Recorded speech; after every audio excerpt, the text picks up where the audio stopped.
Ravi de vous retrouver comme à l'accoutumée sur votre télévision régionale Prestige TV. Il est 20h et merci de nous suivre pour être au diapason de l'actualité d'ici et d'ailleurs. Et vous avez raison, la grande édition. Au sommaire, le rond-point Diakhao, assise au marché central de Thiès, a accueilli ce week-end la 9e édition de la journée Setal Sunu Réew. Le chef de l'exécutif régional a présidé les opérations. Plus de détails dans cette édition. La marche Dakar-Kéitou commémorant la disparition du grand savant et éminent égyptologue Cheikh Anta Diop en est à sa 11e édition. À cette occasion, une cérémonie de levée des couleurs a été organisée au lycée Amarindak Seck de Thiès. Et puis pour lutter contre la concurrence déloyale de certaines usines de fabrication d'eau, les membres du secteur d'unité de production d'eau ont fait face à la presse pour s'opposer à cette concurrence qui affecte négativement leur travail. Le suivi de l'actualité internationale et la page sportive mettront à terme à ce rendez-vous d'information. Merci de votre fidélité. Le développement, c'est dans une poignée de secondes.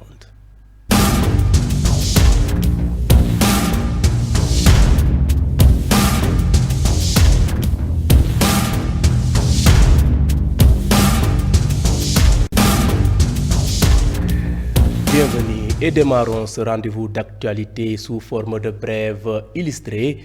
Les commerçants du marché central n'ont pas ouvert samedi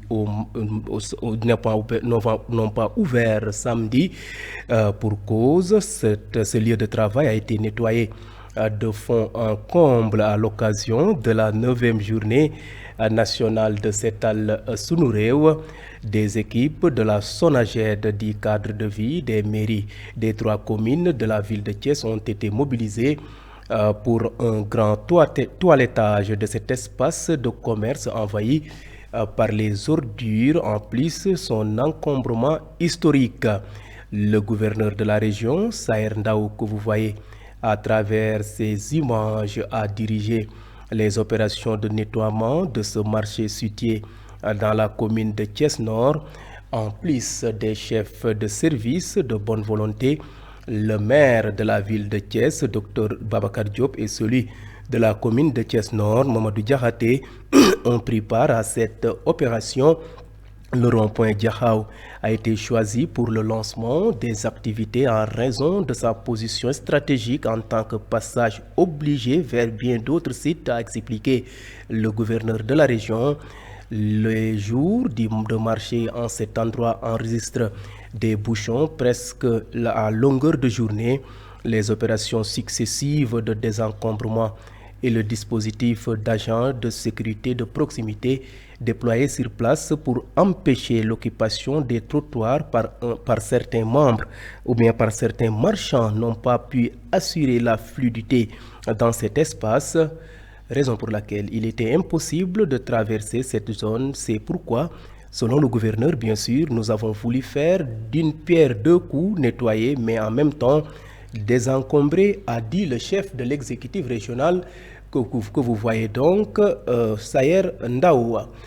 Vous suivez le rendez-vous de l'actualité grâce à votre nouvelle chaîne de radio Prestige FM qui émet en modulation de fréquence sur les 95.5 FM ici à Thiès.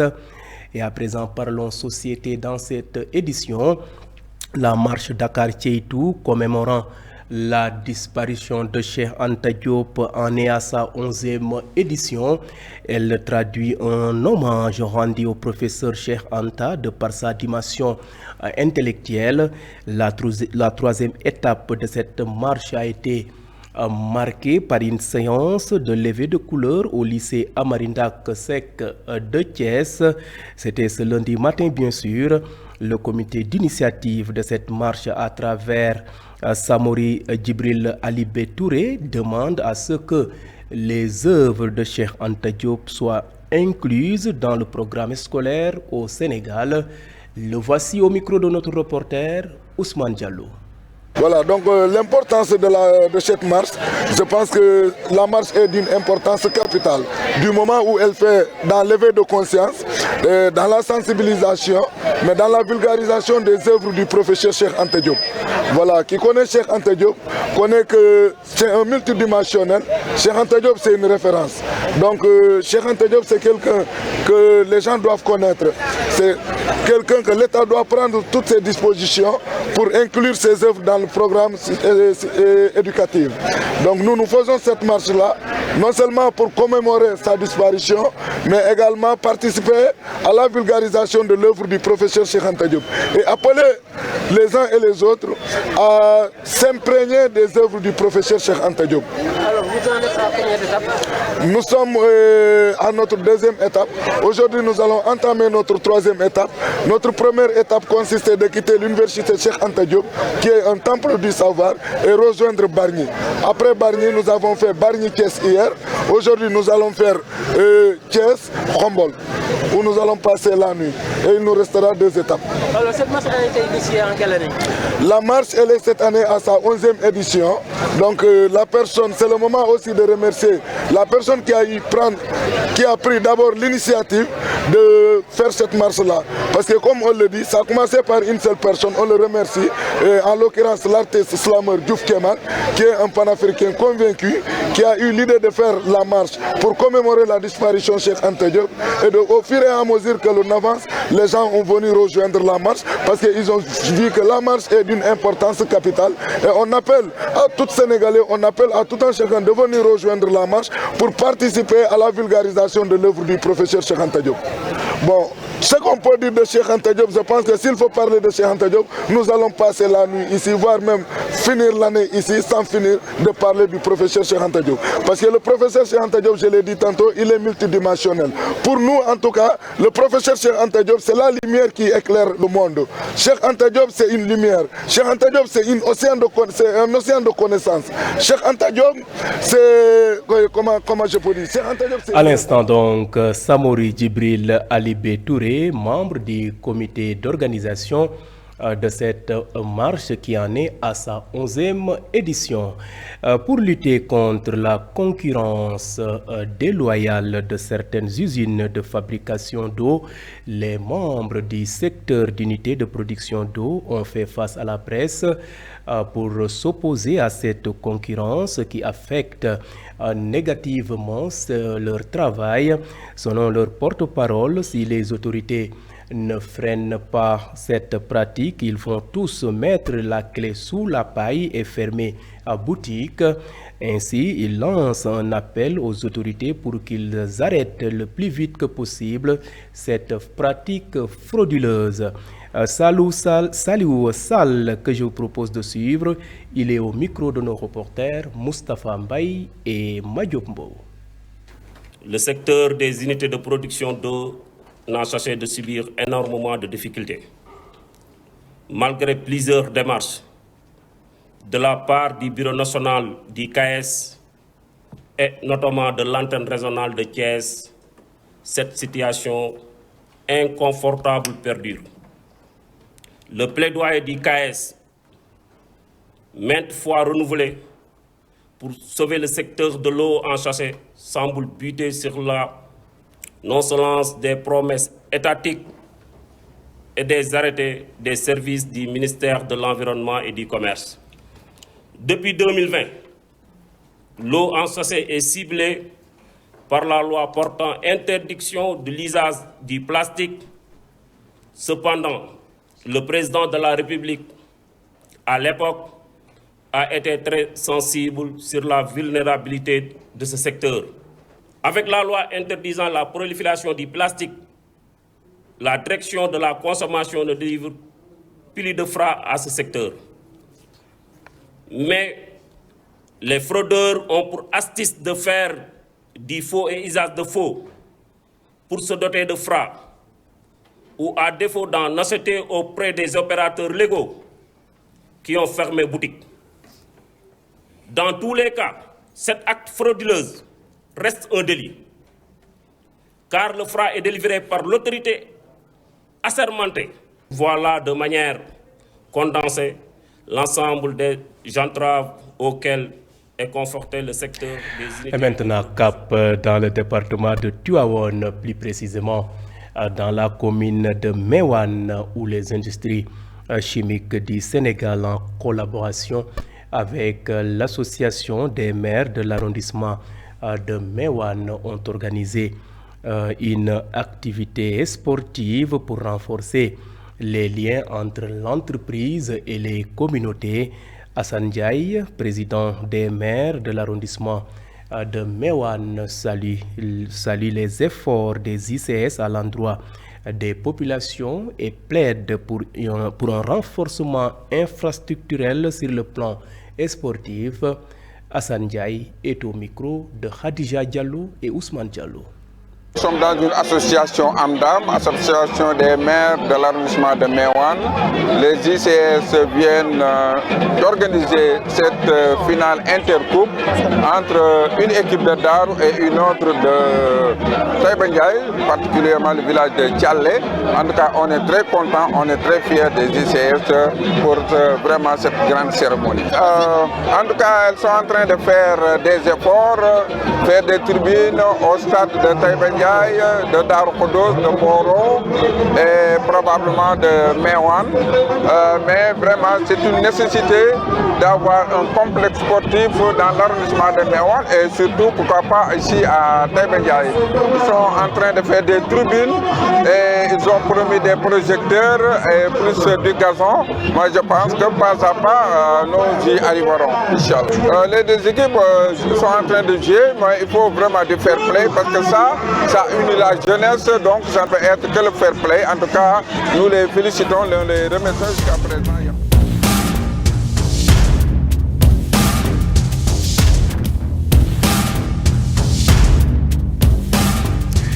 Et à présent, jetons un regard sur ce qui fait l'essentiel de l'actualité nationale de ce lundi 3 février.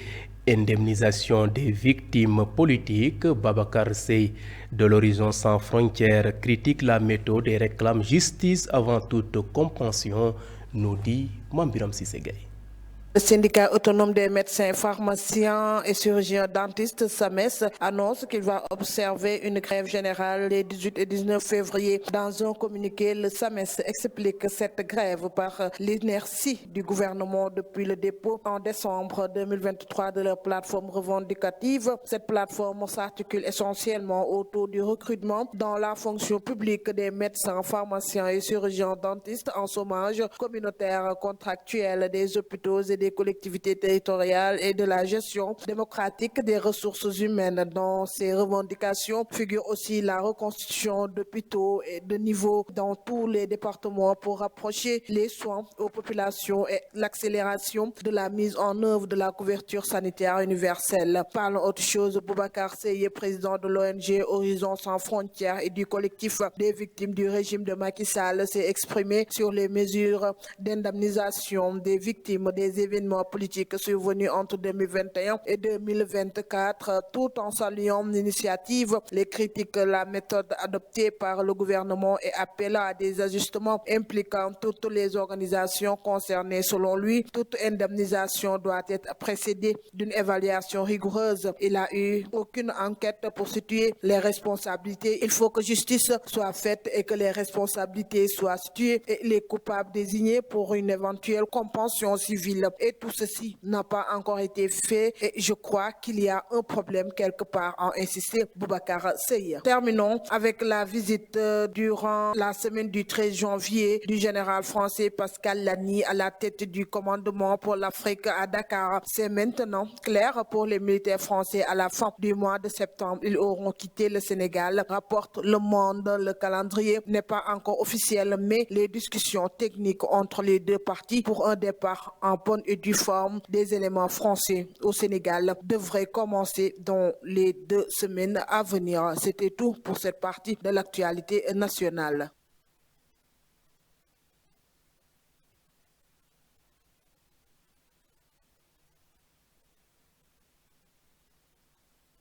Du général français Pascal Lamy à la tête du commandement pour l'Afrique à Dakar. C'est maintenant clair pour les militaires français à la...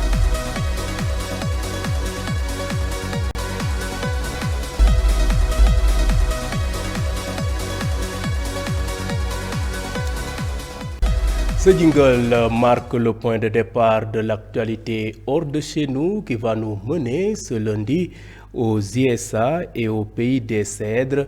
Mais tout d'abord, démarrons en Cisjordanie occupée.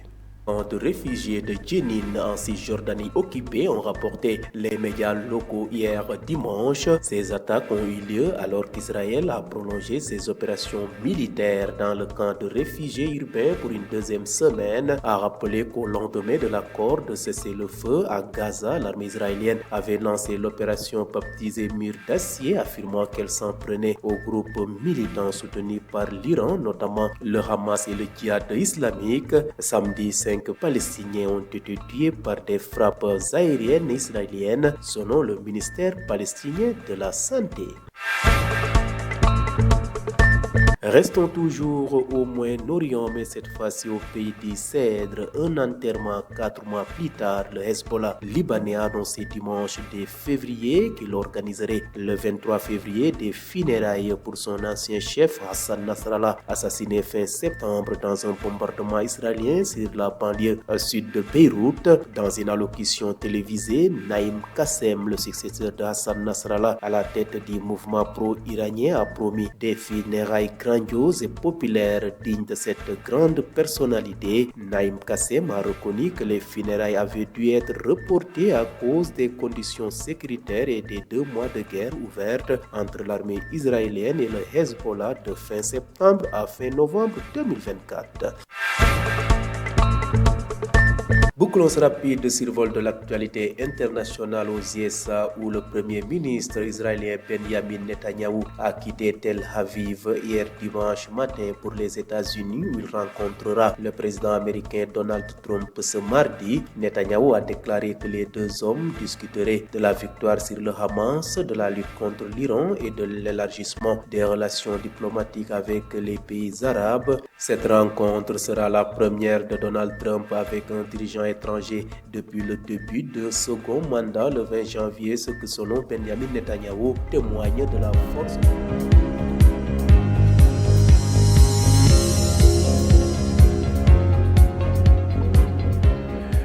Et bouclons cette édition par une note sportive. 13e journée du championnat professionnel au Sénégal. Le choc de cette journée opposait Teungueth FC à Guédiawaye FC. Mené au score, le champion en titre qui reste sur 9 matchs sans succès remet les pendules à l'heure en seconde période pour sauver 1 point. Guédiawaye FC reste 6e alors que le TFC continue de dégringoler au classement. Ligue professionnelle toujours, enfin l'AS Pikine a brisé sa mauvaise série alors que l'équipe restée sur 3 défaites successives. Elle s'est imposée sur la plus petite des marges grâce à un but inscrit dès la première minute de jeu par Ousseynou Touré, 1-0. Malgré l'expulsion de Mohamed Johnson en seconde période, l'AS Pikine va empocher les 3 points de la victoire devant les Huiliers de la Sonacos. Direction l'Espagne pour boucler cette note sportive. Logiquement favori au coup d'envoi, le Real de Madrid s'est pourtant incliné sur la pelouse de l'Espagnol Barcelone qui lutte pour le maintien en Liga. Ce samedi soir, 1-0, incapable de concrétiser leur domination, les merengues ont concédé le seul but du match en fin de partie. Ils n'ont plus qu'un point d'avance sur l'Atlético Madrid qui occupe la 2e place. Et voilà donc cette note sportive met fin à ce rendez-vous d'actualité. C'était le journal de ce lundi 3 février 2025. Vous étiez trop nombreux à nous suivre à l'étranger grâce au réseau IPTV. D'autres optent pour nos différentes plateformes, à savoir le site d'information www.prestige.com, les pages YouTube et Facebook Live de Prestige. Et mention spéciale à nos auditeurs qui nous ont suivis grâce à cette nouvelle chaîne de radio Prestige FM qui émet en modulation de fréquence sur les 95.5 FM ici à Thiès. Et gardez la fréquence sur les 95.5 FM. D'un moment à l'autre, Faf Toufal Gueye pour le suivi de l'actualité en Wolof. Merci et bonne fin de soirée.